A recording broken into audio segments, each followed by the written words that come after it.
In this video, I'm going to teach you exactly how to wild camp in Scotland like a pro. Let's go.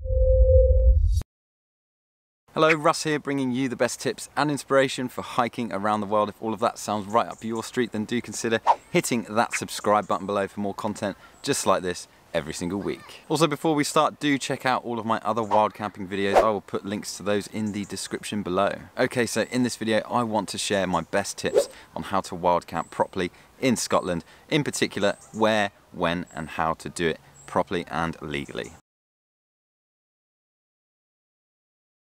The Scottish Land Reform Act of 2003 is an act where the Scottish Parliament basically establishes everybody's right to roam the land. The act specifically establishes the right for people to be on the land for recreational and educational purposes. The right to roam all of the land only exists so long as people abide by the Scottish Outdoor Access Code. More on that later. The rights apply to any non-motorised activities including walking, running, cycling, and of course the best part, wild camping.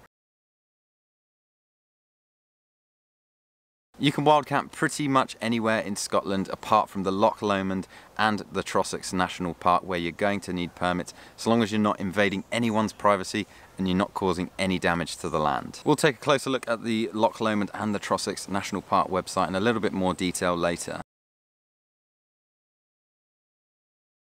If you're wild camping in Scotland, you must abide by the Scottish Outdoor Access Code, and it's very, very simple. It's just a few little points, and those are to respect the interests of others, care for the environment, and take responsibility for your own actions. This type of wild camping is lightweight. It's done in very small groups of no more than 2 or 3, and you're only allowed to stay camped in one spot for 2 or 3 nights max.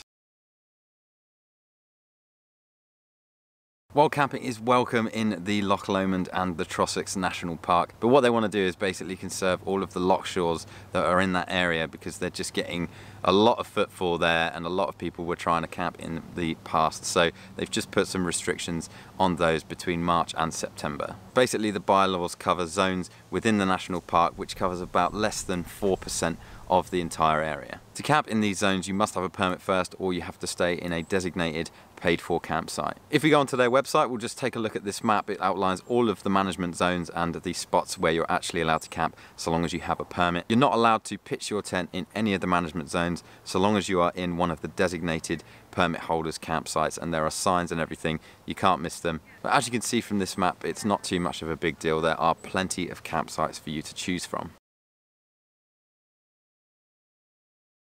So all you need to do is go to the Loch Lomond-Trossachs.org. I will put a link to this specific page in the description below so you can find it easily. On this page you'll see all of the information about the permit areas and what you need to know. Permits cost £3 per tent. You will need a permit for each tent. You can book a camping permit for up to 3 nights in one area. You can book up to 2 weeks in advance. A permit allows you to camp anywhere within your chosen permit area. You can arrive at 1 PM and must depart by 11 AM on the day you are planning to leave. Bookings may be cancelled by contacting camping bookings at lochlomond-trossachs.org up to 4 weeks prior to the start of the intended day. No refunds will be given for bookings with a value of less than 7. So if you're wild camping on your own, it's very likely that you're not going to be able to get a refund should you decide to cancel, but hopefully you won't need to do that anyway. Okay, so let's run through the permit application process. After reading all the info, head to the top of the page and fill out this form. You've basically got the touring type. We're going to select tent, which loch that you want to camp on. We can select the first one, the arrival date, and how many nights you're planning to stay. Obviously, it will just calculate for you the departure date depending on how many nights you are intending to stay. And then all you need to do is click check availability. Okay, so on the next page, it then gives you a little bit of a table about all the information about the chosen loch that you plan to camp at. All you need to do is scroll down a little bit further and you see this other table with your date highlighted for 1 night or 2 nights. It gives you some options. All you need to do is just click on that 1 night for £3. It has the remaining amount of camp spots that are available. I think 4 is actually like the total per day that people can have.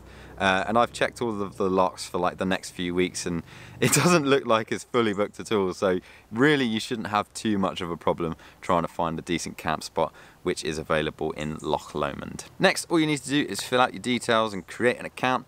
You pay the fee by putting your credit or debit card details in, and you are ready to go. So yeah, just a quick recap, you can camp pretty much anywhere in Scotland so long as you're not invading anyone's privacy, you're not damaging crops, and you're not damaging the land or disturbing any wildlife. The only place in Scotland that I've found in my research where you need a permit to camp is the Loch Lomond and the Trossachs National Park.